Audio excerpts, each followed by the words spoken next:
Good evening. I apologize for interrupting your Sunday evening, but there are so many rumors flying around about an Argentine landing on South Georgia that I thought I should give you the facts as soon as possible and put things in perspective. It's March 1982, and a cool, calm and collected Sir Rex Hunt, veteran diplomat, governor of the Falklands, has interrupted a Sunday radio programme to put his islanders at ease. They really were beginning to think they had something to worry about. But let's go back a few months, to December 1981, and a group of Argentine scrap metal merchants had just landed unannounced on South Georgia, an island some 800 miles away, but still part of the Falklands archipelago and under British rule. One small ship, HMS Endurance, patrolled those British waters, keeping watch. And in case it slipped your memory, let me remind you that although Britain had claimed sovereignty over the Falklands since 1843, the Argentines had been disputing it ever since, calling the islands by their own name, Los Malvinos. Now let's fast forward to that spring of '82. At first, these so-called scrap metal merchants said they'd come to dismantle an old whaling station. But when a British Antarctic survey team saw they were flying the Argentine flag, well, there was the suspicion that the military dictatorship in Buenos Aires was preparing an invasion by the back door. So Sir Rex sent off two signals, one to the Foreign Office in London, the other to Argentina. What, he asked, was going on? He got some confused answers, but it did appear that the Argentine whalers and their ship were pulling out. The latest we have heard from them is that the ship appears to be preparing to depart, but has not yet actually departed. If she departs within the next 24 hours, we'll be told, and it will be announced on the radio. We'll keep you informed of any future developments. Good night. Sir Rex broadcast that bulletin over the Falkland Islands radio to its 1,800 listeners on the 22nd of March. Patrick Watts was the station manager. He had no idea then how much he would feature in the days ahead. 800 miles from southeast of the Falklands, South Georgia, it seemed a long way away, and it would be something that would be sorted out there. Of course, it built up and it built up. These guys had landed, they put a flag up. They did have a contract to clear the old whaling stations, but they hadn't any clearance, permits to go in. And of course, putting the Argentine flag up wasn't a good idea because it was spotted by the British scientists who were working on South Georgia and duly reported. So it was building up. I think we got a little bit concerned when HMS Endurance was dispatched from Stanley within a couple of hours of a football game, which I was playing in, and it was suddenly dispatched to South Georgia to sort of stand off, and we presumed that the Marines would be sent ashore to evict these scrap metal men, and it would all come to an end. But of course it didn't. There was a standoff which went on and on because they were trying to solve this problem diplomatically without any sort of arms involved or any pressure in any way. So Endurance had gone, so it did start raising concerns, and I was concentrating on it pretty closely with Sir Rex Hunt, the governor at the time, Rex Hunt as he was known then, visiting him I think nearly every day at about 4:30 to get an update on what exactly was happening on South Georgia. Was there a kind of growing sense of anxiety from the listeners? I mean, obviously you didn't want to do any scaremongering, but you were reporting what was happening. Were they coming in and saying, what does this mean, Patrick? Is it going to get worse, or should we not worry? No, people were just sort of saying, I wonder what's going on there, and they didn't really connect it with any imminent invasion. There was no thoughts in anyone's mind, even late March, that the Argentines were preparing to invade the Falklands. I'd been in Argentina in February that year, staying with some Argentine friends, with my children, who were 10 and 11 years old, and this friend said to me, watch this man Galtieri. And I said, what do you mean? He said, he's a dangerous customer, be careful. You know, he's telling us all that the islands will be Argentine by the end of the year. So when I came back, I reported this to Government House. And the guy there, Sir Rex's #1, sort of said, it's all right, don't worry, we've got our man over there, he's keeping an eye on everything, don't worry about this. Que sepa el mundo, América, que un pueblo con voluntad decidida como el pueblo argentino. That was General Leopoldo Galtieri, who headed the military junta, at his loudest. Now, there were so many signals at that time that you might have thought that our own intelligence service there would have been alerted to the prospect of an invasion. You see, Galtieri's popularity was waning. He needed a boost, and taking the Falklands by force would certainly do the job.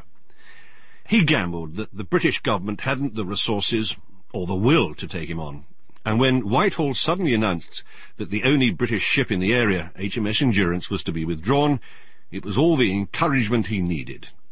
He reckoned, too, that there wouldn't be much resistance. There were, on that day, 25 years ago, only 79 Royal Marines to guard the entire Falklands. We always knew that if an invasion came along, we were only ever going to come second. And it was a standing joke when we did our pre-embarkation training at Paul. One day, one of my corporals asked the question, what will we do if there's a full-phased invasion?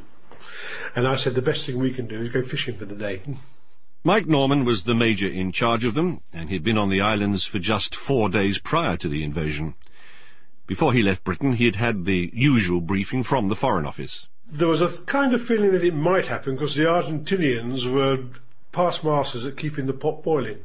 But they weren't only keeping the pot boiling over the Falkland Islands, they were doing exactly the same with Chile over Del Fuego. I think there had been something like 60 border incursions that year over that disputed island.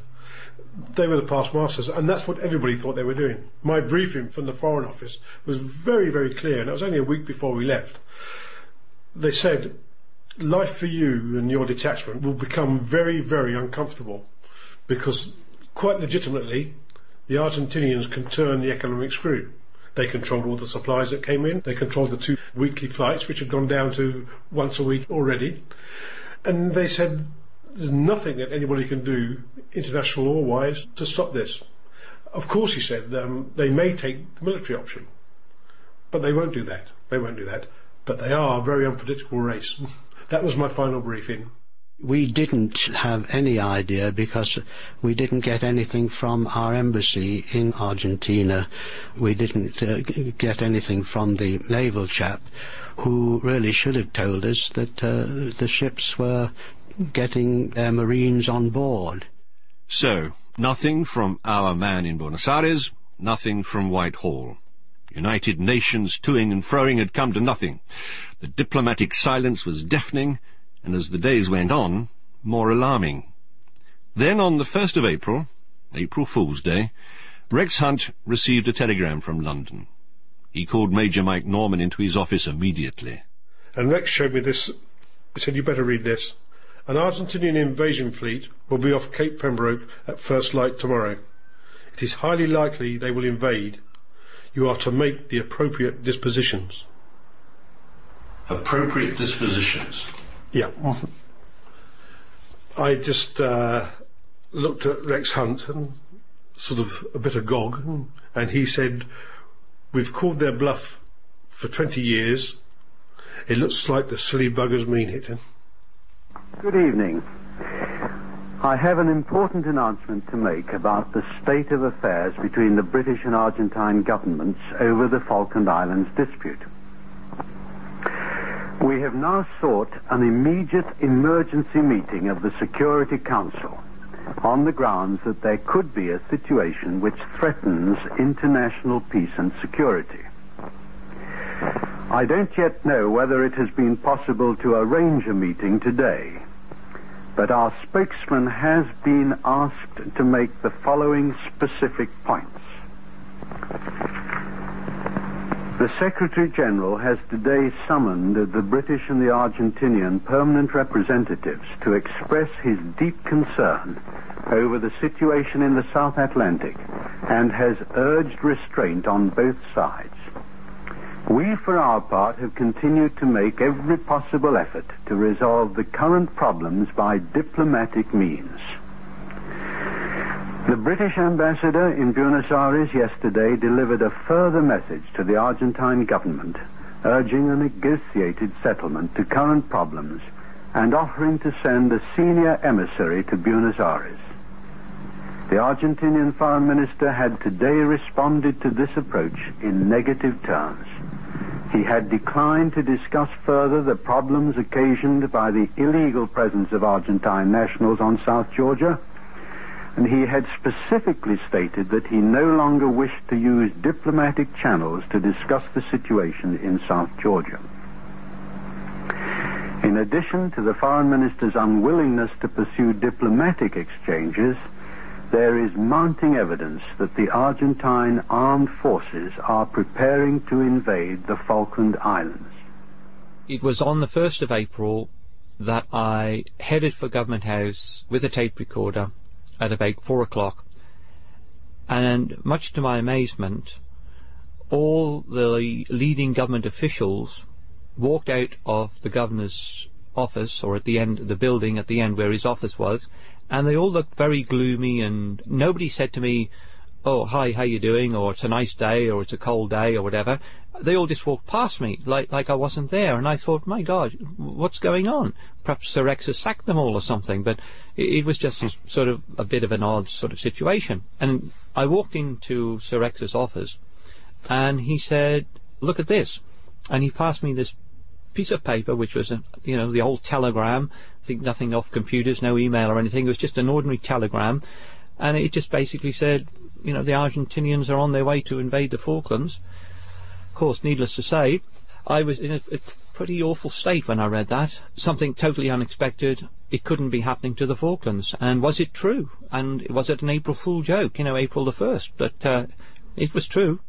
We thought they had 4 enemy options. The first was to make an amphibious assault over the beaches of Stanley.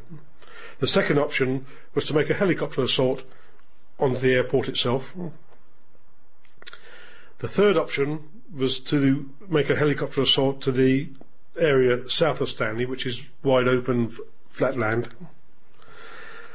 And the fourth option, we thought they might just send steamer naval task force straight through the Narrows, and at first light they'd be in Stanley Harbour saying, "Here we are, what are you going to do about that?" And we thought there might be a fifth option where they could land on the racecourse, only because they'd done that once before in about 1968. So with our 79 men, we tried to have a plan to cover all these options. And then, of course, Sir Rex, he had to inform the public. Before we did anything, I think I went pretty white and pale, and Lady Hunt walked in and said, "You look like you need a brandy, Patrick." And she went away and came back with a brandy, and I must admit I did sip at that for a bit, and I felt a bit better then, and we started making plans. Sir Rex, of course, was very calm and said, "Well, we have to tell the public, and we have to find the best way to do it. We have to sit here now and write something and prepare ourselves for the evening and what we will do. And we will need a direct line to the radio station."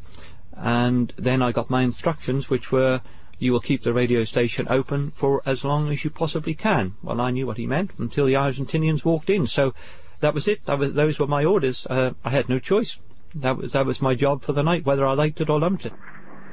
In these circumstances, I think it is necessary to take certain precautionary measures here in Stanley. I have alerted the Royal Marines, and I ask now for all serving members, all active members of the Falkland Islands Defence Force to report to the drill hall as soon as possible. They will be on guard tonight at key points in the town. Schools will be closed tomorrow. The radio station will stay open until further notice.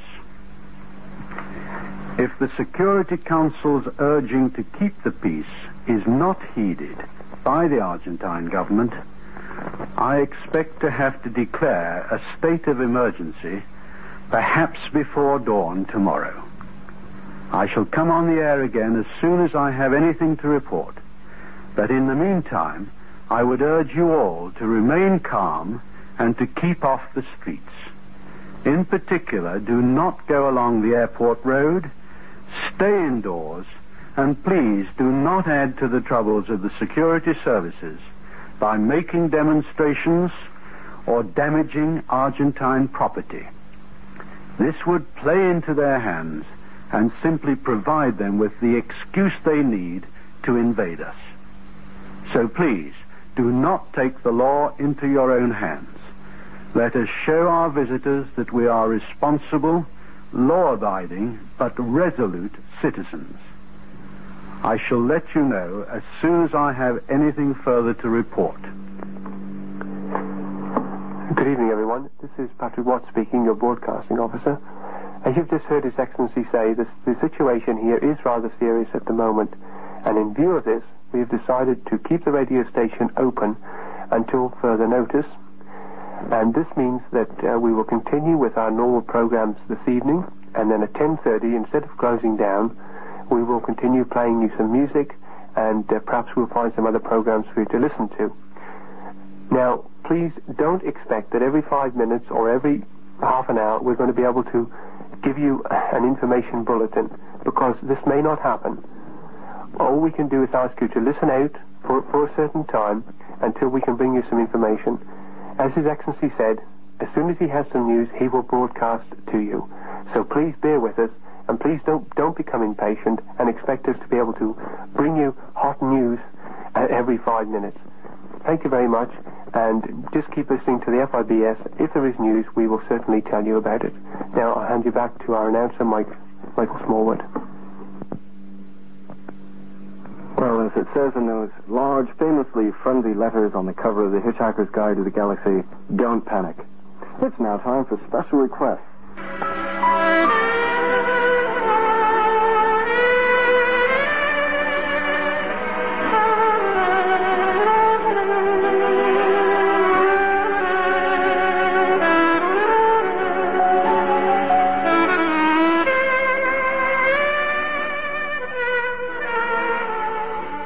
You are listening to the Falkland Islands Broadcasting Station. We now go over to Government House for a message from His Excellency the Governor.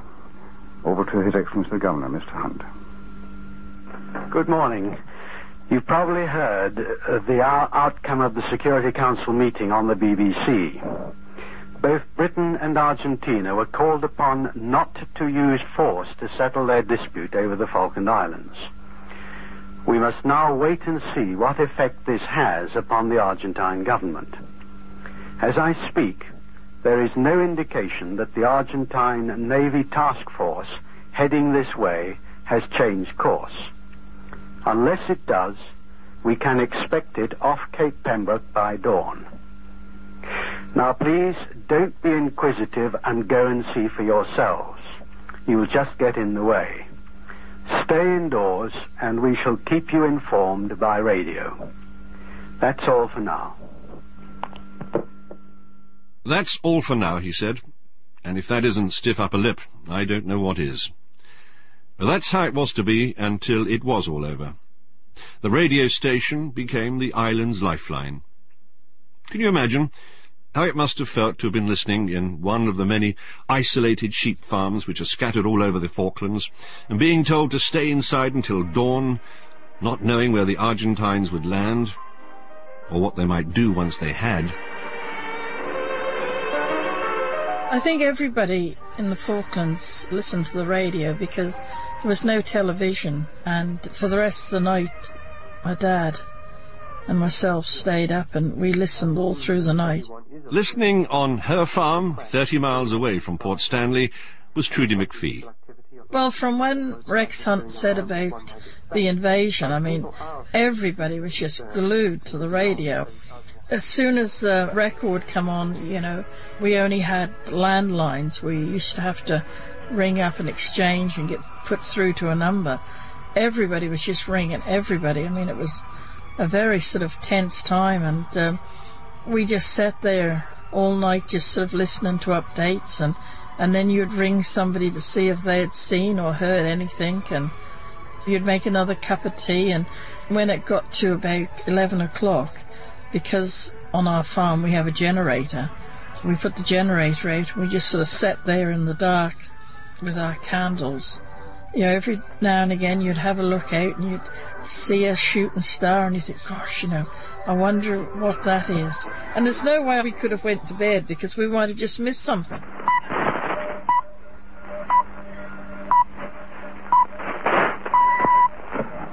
BBC World Service, the news, read by Lawrence Reeve Jones. Britain has told the United Nations it has evidence that Argentina is about to launch an invasion of the Falkland Islands. A full cabinet meeting has been called for a few hours' time. He also says there is deep concern among the Falkland Islands' 1,800 inhabitants about Argentina's intentions. You're listening to the Falkland Islands broadcasting station, and now here is His Excellency the Governor. Good morning. It is with the deepest regret that I have to report a complete lack of response from the Argentine government to the Security Council's call to refrain from the use of force against the Falkland Islands. As a last resort, and at our request, President Reagan spoke direct to President Galtieri a little while ago to urge restraint and to offer to send Vice President Bush to Argentina.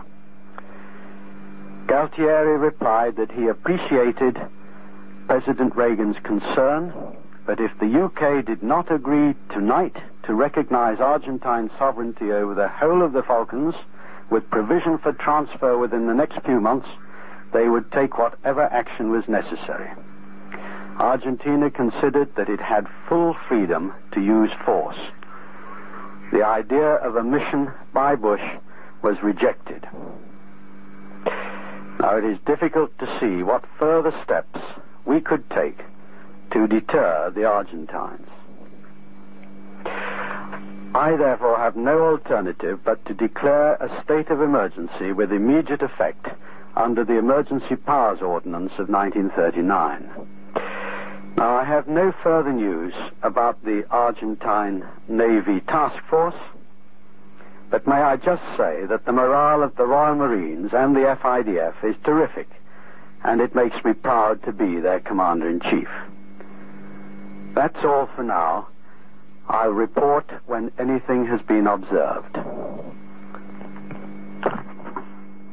Even now, 25 years on, is it possible to listen to those broadcasts by Sir Rex and not be moved by them? Mind you, this wasn't the first crisis of his career. I remember meeting him when he was on our embassy staff in Saigon in South Vietnam just towards the end of the war. With the capital just about to fall and the communist tanks just across the river, he was just as resolute, just as cool. Before he was evacuated with his staff on those dangerous last days, he gave the keys to the embassy's drinks cupboard to those journalists who stayed behind. So what better man now to be in charge of the Falklands with an enemy invasion force on its way? I was feeling quite calm, like many another that night. In the final lull before the storm, I found myself reflecting upon the past. I reached the conclusion that I'd had a hugely enjoyable, interesting and satisfying life, blessed with devoted parents, a wonderful wife and 2 marvellous children. And it was a relief to find that I could face the prospect of death with equanimity. As I recall that the closest I'd been before that was at the age of 18, when my Spitfire had had an argument with a tree while low-flying near Wimborne Minster. And in a Mayday call, I'd reported glycol in the cockpit, engine temperatures off the clock, oil pressure gone, and aileron stuck. And I'd finished the message with a panic-stricken, "What shall I do?" on the radio. And it had taken a laconic bail-out chum from an anonymous pilot to bring me to my senses and nurse the stricken aircraft back to base. Good training, wasn't it? Well, it was. As it happened. There I was sitting in front of the peat fire, and I remembered the Australian wing commander, his comment after I'd landed. He said, "Son," he said, shaking his head in disbelief, "you're living on borrowed time." And I thought, what have I borrowed for this, I wondered. And now it seemed, after all this time, I was to have my baptism of fire.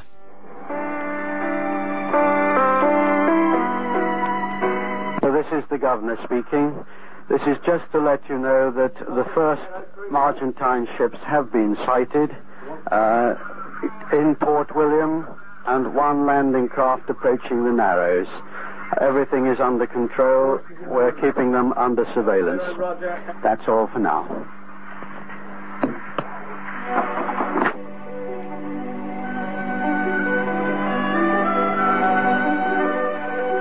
It's the worst position I've ever been in my life, telling those men to go out, and this is what we were going to do. We were going to defend here, we were going to fight there, we were going to fire, cause a maximum casualties and pull back. And all the time you're saying this, you know that they have no chance at all of winning. It's the worst thing I've ever had to do in my life, was to give an orders group to those men. I think it was about 11 o'clock at night we gave them. And at the end of it, I thought I was going to have to G them up a little bit, and they were raring to go. Who the hell do these Argentinians think they are? We are Royal Marines, the elite forces of Britain. They think we're just going to roll over and lay down?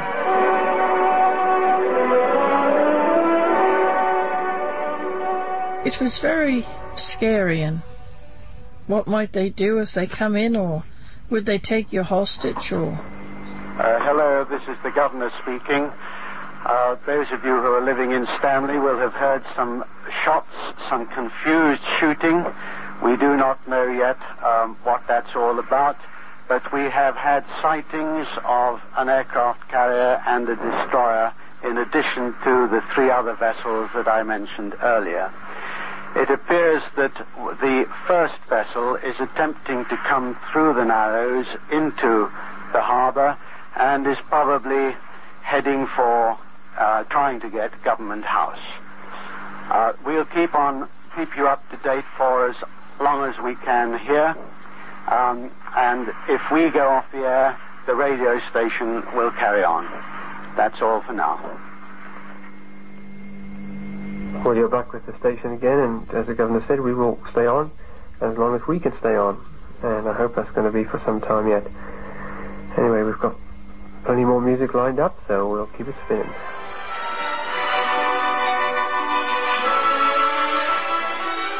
Patrick had found his own way to bury bad news that morning with the help of Tchaikovsky. Just try now, in your mind's eye, to visualize Swan Lake's ballerinas gliding across the Covent Garden stage. But out there in the grey dawn, the frightening armada of Argentine assault craft coming in through the Narrows to Port Stanley. It's not easy, is it? But the band played on. Once the first invaders had landed, they made their way directly to Government House. They had only to take that and hold the governor captive, and it was all over. What they hadn't reckoned on was the combined stubbornness of Sir Rex, Major Mike Norman, and his men.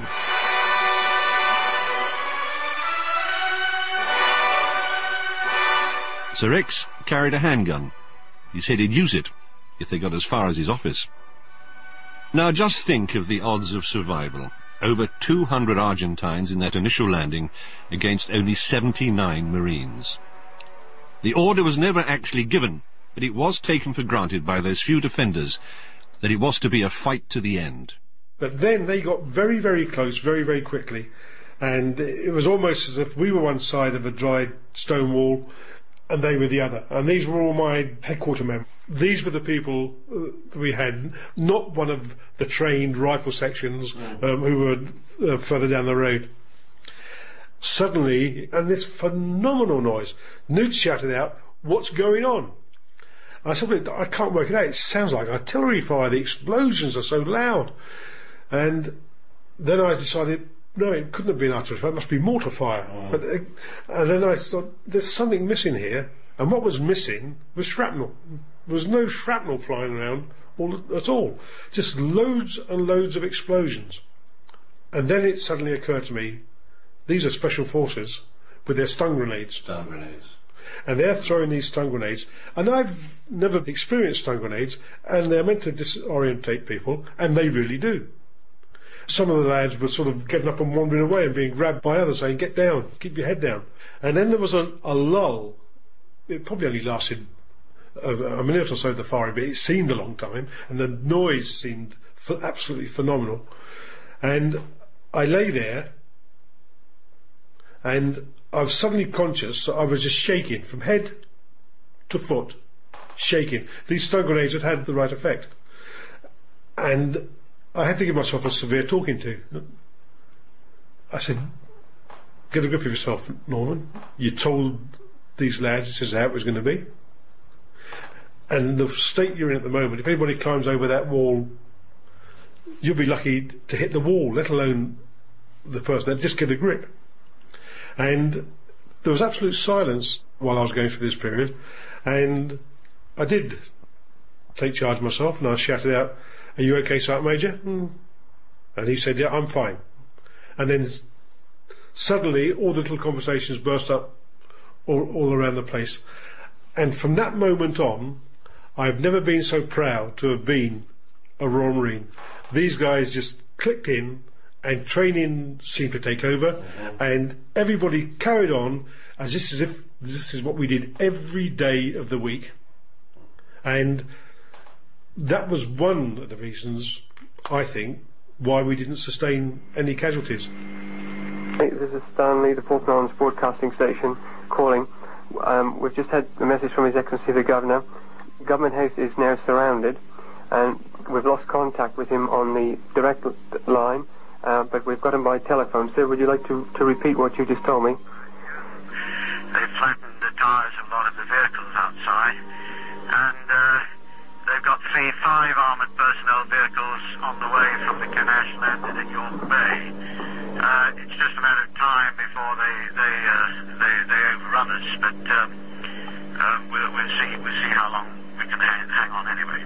So, has anyone been injured, sir, or shot? We haven't had any casualties reported yet, thank goodness. Do you know if any of their people have been shot at all, sir? I don't know. I haven't had any reports that way, Patrick, no. Right, sir. Well, obviously you're having a very harassing time there, and I'll leave you, sir, for now. As it's getting light, they've got a much more commanding position. We can't move from here without being shot at because they're up above us behind. Yes. So I'm afraid it's just a matter of time, but, well, we'll do what we can. And meanwhile, sir, you want everybody to remain staying inside and not going out? Yes, please. It's not over yet. To stay in until we say to come out. Right, sir. Thank you very much. Thank you. Bye. Bye. Well, there you heard the bad news, I'm afraid, to tell you that Government House, I'll just repeat what he said, that Government House is surrounded. They have the enemy, I think we can call them now, about 200, have attacked Government House. They're not trying to shoot anyone, it appears. They're trying to shoot vehicles and put vehicles out of action. The Governor, you heard the Governor, very breathless. He's obviously having a very difficult time there, and it appears very certain, I would say, that this enemy are trying to take over Government House, and it only seems a matter of time before somehow, I suppose, he will have to surrender, and he will have to talk with people, and if they're prepared to send someone in, as he said, he's prepared to talk to them, but he's not going to just give up. I think that's pretty well what the Governor said. We had to use a telephone there because our other link doesn't seem to be working at the moment. So I'm afraid it doesn't sound very good, but for people in Stanley, as you were told, please keep inside, don't venture out, because there has been a lot of gunfire, a tremendous amount of gunfire going on here, and I can hear from the studio. When I did poke my ear out of the door, I could hear lots of shouting as well. I wasn't sure of the language, whether it was Spanish being spoken or English being spoken. What else can I tell you? Well, daylight is coming in fast in Stanley now, of course, so it's probably going to make it a lot easier for them to come in, and I would imagine that very soon we'll hear from the Governor again, and we'll know a little bit more about what is going on and what our position is. At the moment, it appears as if the Argentines they're not trying to shoot anyone at the moment anyway. Fortunately, it appears that at the moment, as the Governor said, they are trying to immobilize, I should say, vehicles and things like that. Well, that's my assessment of what the Governor said, in case any of you didn't hear it very well from the telephone call.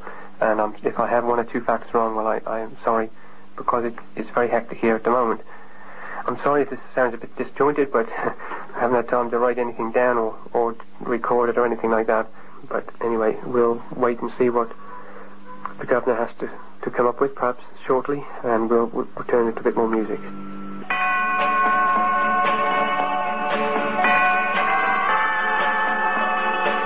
I knew we were in real trouble was when the Governor said that the main invasion force had landed at York Bay and the heavy armour was coming up to Stanley. The only way they could come into Stanley was past our back door. So we knew then that we were in trouble. And I also knew then that I had Royal Marines dug in across the road. Alistair Grieve was not an islander. He was on a 2-year contract, managing a government animal health project. But his house was one of the first to be hit in the crossfire as the Argentine armoured personnel carriers advanced from the beach towards Port Stanley. So they waited until this heavy armour was within range. They shot off a few anti-tank rockets, chucked a couple of smoke grenades, and the Marines then scarpered. So the Argentinians, having been hit, then proceeded to drop mortars and heavy machine gun fire for, I don't know, it was probably about an hour, but it in some ways it seemed a very, very short period of time. Other ways it just seemed to have gone on forever. Now, we've just had a call from Alistair Grieve, who lives up there on the top of Stanley, at the end there. Alistair, I understand that you've sighted some of the vehicles, have you? No, I haven't sighted the vehicles back, but there's been some really heavy bangs. The whole place is shaking. It's a bit nerve-wracking to see the beach. There's a lot of machine gun fire and fairly small arms fire as well. I had a quick look out through the curtains and all I could see was smoke, so I honestly haven't a clue what's happening. But every time something big goes by, we feel that it shakes up here. And where are you giving this report from, Ali? Are you standing up, sitting down, or what you doing? I'm lying on the floor, boy. Yeah. Can you see if any of our chaps are defending at all? Are they returning any fire or anything like that? Can you see? I can't see, but it was all happening. Any actual fires, any flames, Ali? It was the odd bit of grass burning, but that was all I could see. Is it in any danger to your houses there? I don't think so. I think it seems to be all on the other side of the road. Yeah, and... Right down again now. No, there they go. No, I can see about 3 ships out in Port William from the window at the front here. You can see 3 ships there, in Port William. What do they look like, Alistair? Most of them I can just see the tops of masts. That's as much as I can see, I'm afraid. Yeah, they're pretty big though, are they? One of them certainly looks very, very big. Whether or not that's the carrier, I don't know. When you were looking out the window just now, Alistair, you couldn't see any sign of the armoured vehicles? No, but I was very cagey about looking back. Right, I don't blame you. Yeah. You're right, keep inside, keep your head down, Ali. Yeah. And if you see them passing, perhaps you give us a call. Thank you very much. Cheers. These are very much on-the-spot reports, and they're not official, remember that. These are reports that we're receiving from people coming in. Just a minute, there's somebody else ringing. Hello? You're calling from Stone Cottage? What have you seen, Rhoda? There's armoured cars coming up the road, and there's been, well, I think it's Marines, been running. Speak up a bit, Rhoda, please. About 5 or 6 Marines been running around that we could see, and there's been plenty of firing going on. Looks quite colourful, really, but they're pretty close when we first seen them. And there never was a radio phoning quite like this, but it was the only link that kept the islanders together, each letting the others know what was happening around them. And Alistair, being as close as anyone to the action, became a regular contributor. Just another call. Hello? Yes, Alistair? Just a minute. We've got Alistair Grieve on the phone again with another report. Yes, go ahead, Ali. Yeah, there's a chopper outside as well. A chopper? Yeah. But the armoured cars also seem to be moving up the road. See, but it could be 5 or 6. And now, what about our troops, Alistair? Are they retreating back still? They've gone, I'm afraid, but they've moved out. So it looks like the armoured cars are going to come right into Stanley and with no problems. So far I can see that the lads have gone. There were 6 or 7 of them, and they appear to have left some heavy weapons lying about. Right. Okay, Alistair. I'll keep you informed, Pat. Yeah. Thank you very much. Thank you. Cheers. So that's the situation at the moment. We'll go back to music for a minute. Another call coming.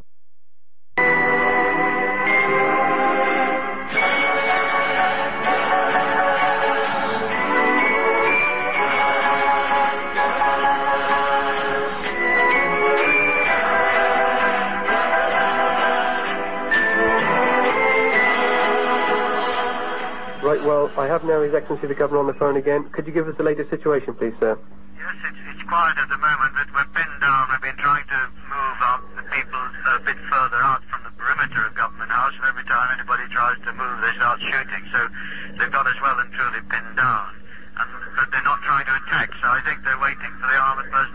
hours to come, and then I think maybe they'll have another go. Yeah, how long much longer do you think you can hold out, sir? I don't know. I mean, if they've got 30mm cannon on these armoured personnel carriers, so 1 or 2 shots to them and we'd be finished, I'm afraid. Yes, sir. But I'm hopeful that they'll send somebody in to talk. And you'll talk to them, will you, sir? Talk to them, but I'm not walking out. I'm not surrendering to the bloody arches, Patrick. Certainly not. Fantastic. Well done, sir. Thank you. Bye. Bye. Well, you heard those brave words from the governor. And we all echo those. I never thought they'd do a thing like this, I can tell you. I told everyone they wouldn't. Anyway, that's not the problem at the moment. The problem is that they're here. And as the governor said, he's going to hang on as long as he can. Just another call. Hello? There's an Argentine flag flying at the airport. Sorry, Malcolm, repeat that for me. You see a helicopter landed at the airport, you said? Yeah, and there are a number of armoured vehicles up there, and there's still something happening up there. There's some fighting or something going on. There's some exchange of fire there, is there? Yeah. Well, we can see the smoke. We can't see anything else. No. And what about how many of these flags can you see flying? I can see 2. 2 Argentine flags flying there? Yeah, there's one I think is on the flagpole, the other's way up the top of the wireless mast. Well, as we feared, it looks, Malcolm, as if they've got control of the airport. Well, they're still fighting it out, I think. There's a lot of smoke blowing around down there. Yes. Okay, Malcolm. Right. Thank you very much. Okay.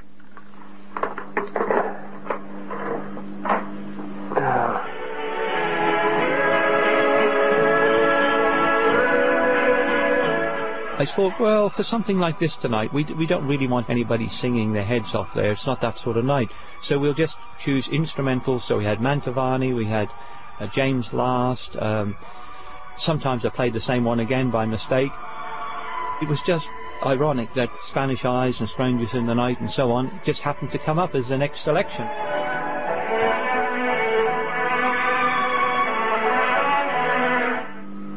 Ladies and gentlemen, don't be alarmed at the moment. We'll switch the music off because we understand that there's a message coming through from the Argentines and we want to hear what it is. So we've just switched the music off for a moment. And for the purpose of avoiding bloodshed and property damage among the population, we hope that you shall act prudently. Our concern is for the welfare and safety of the people of the Malvinas. This was a message from the Argentine Armed Forces. Well, we've been able to record that message from the Argentine Armed Forces, which I think you probably all heard there.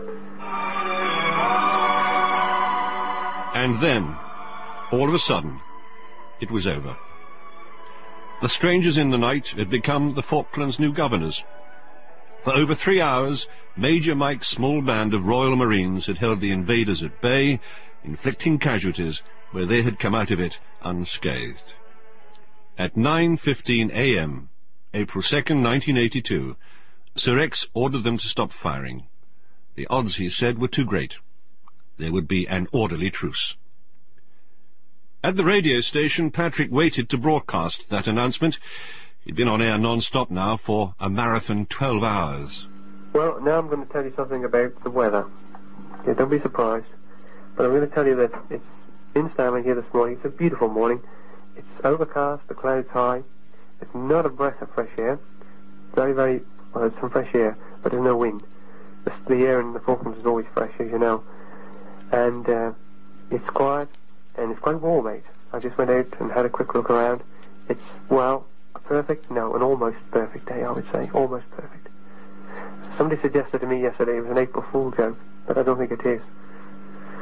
Okay, well, we're just waiting to see what the outcome of the mediation, I suppose we could call it. The conference is between the various parties now, and we just hope things are going to work out.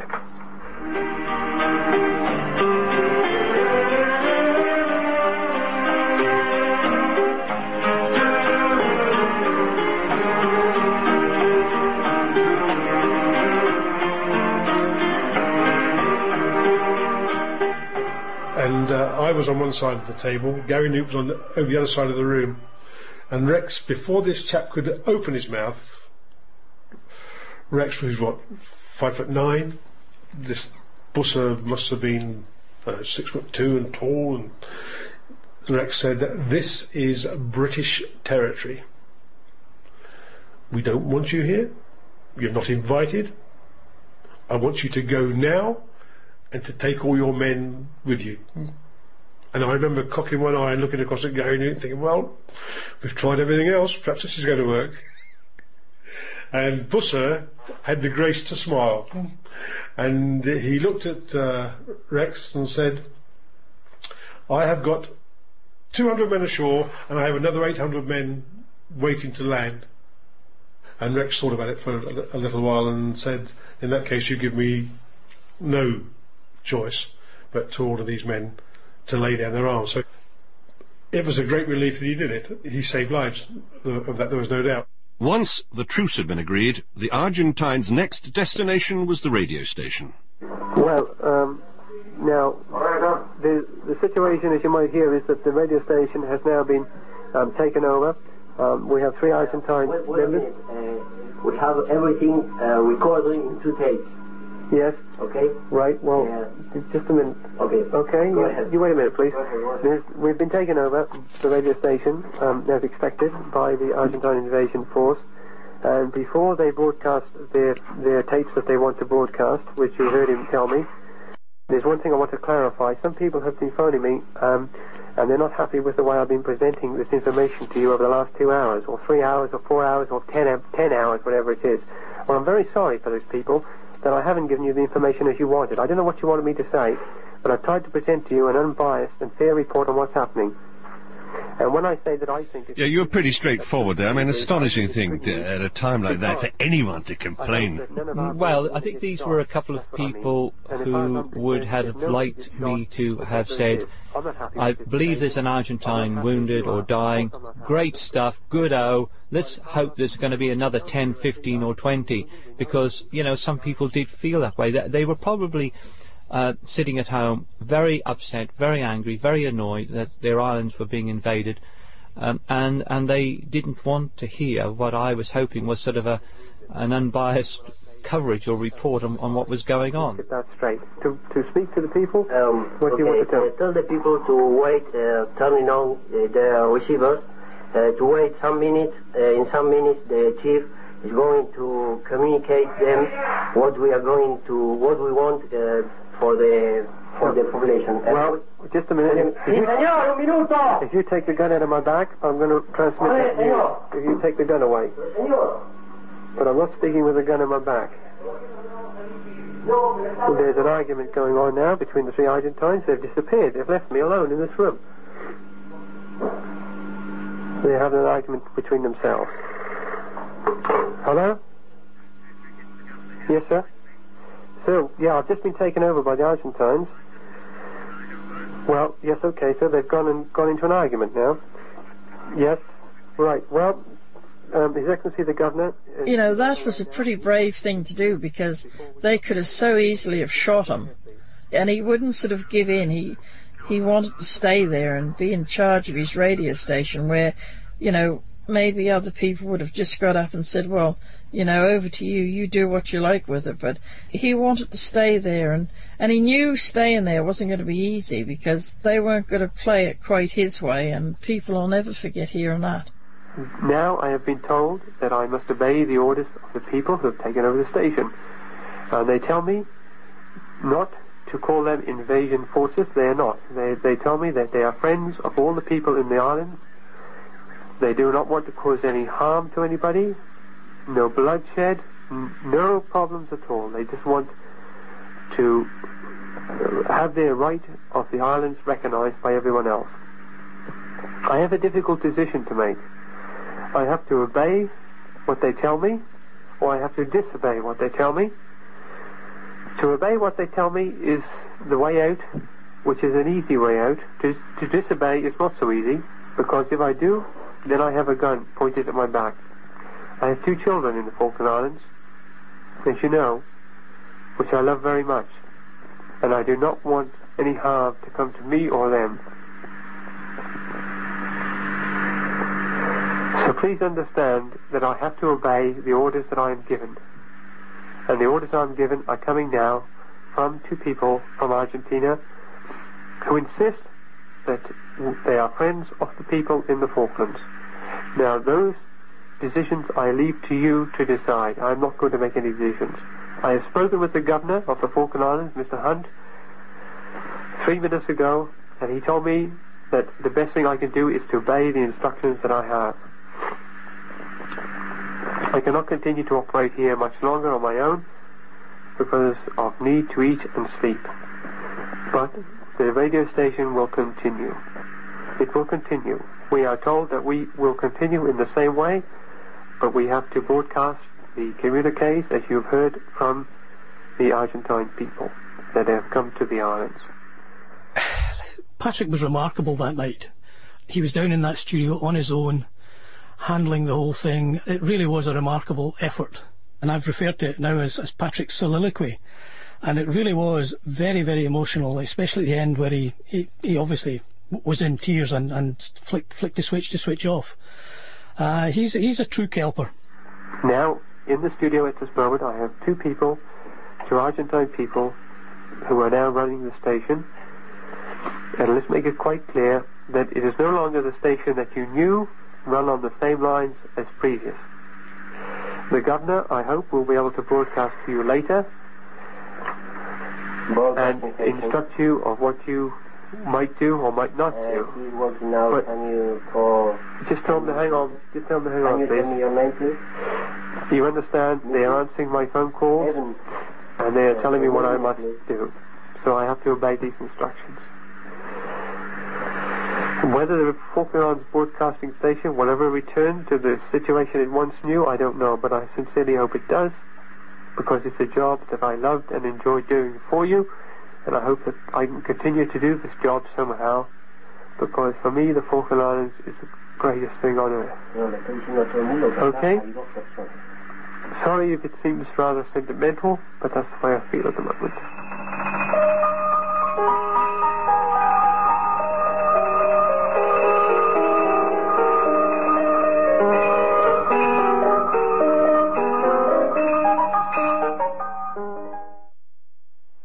Begins its transmission. LRA, Islas Malvinas Broadcasting Station, for the whole of the Argentine Republic. We shall listen now the Argentine National Anthem.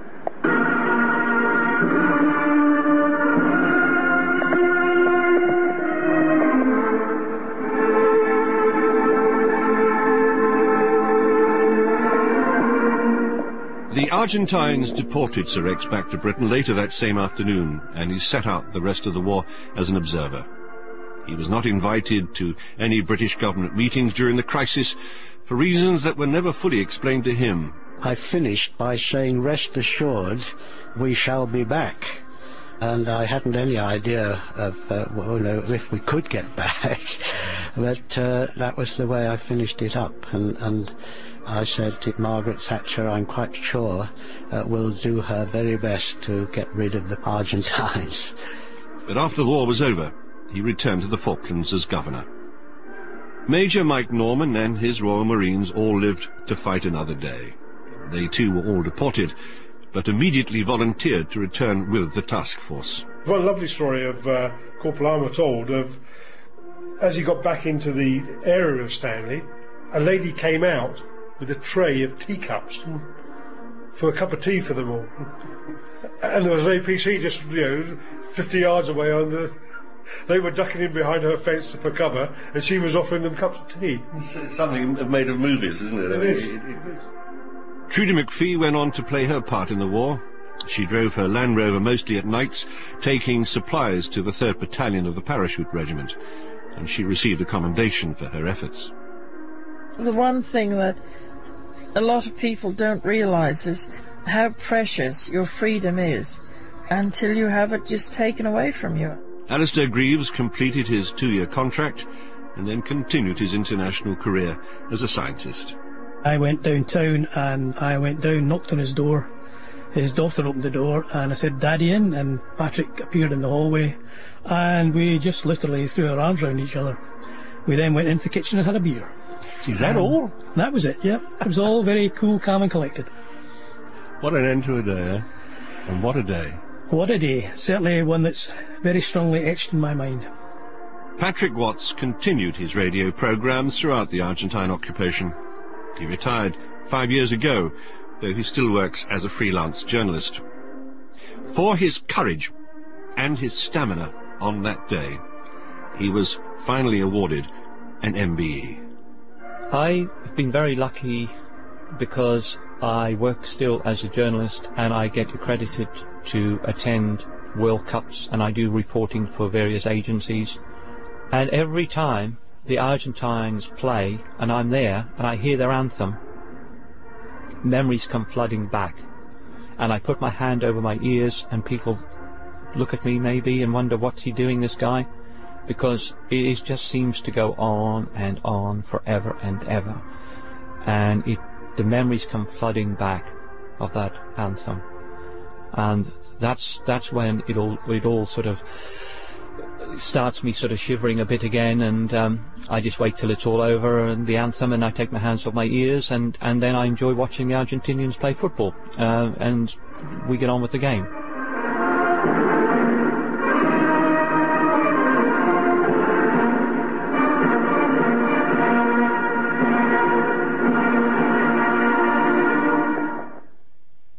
This evening's Archive Hour, Strangers in the Night, was presented by Michael Nicholson and produced by Sarah Taylor.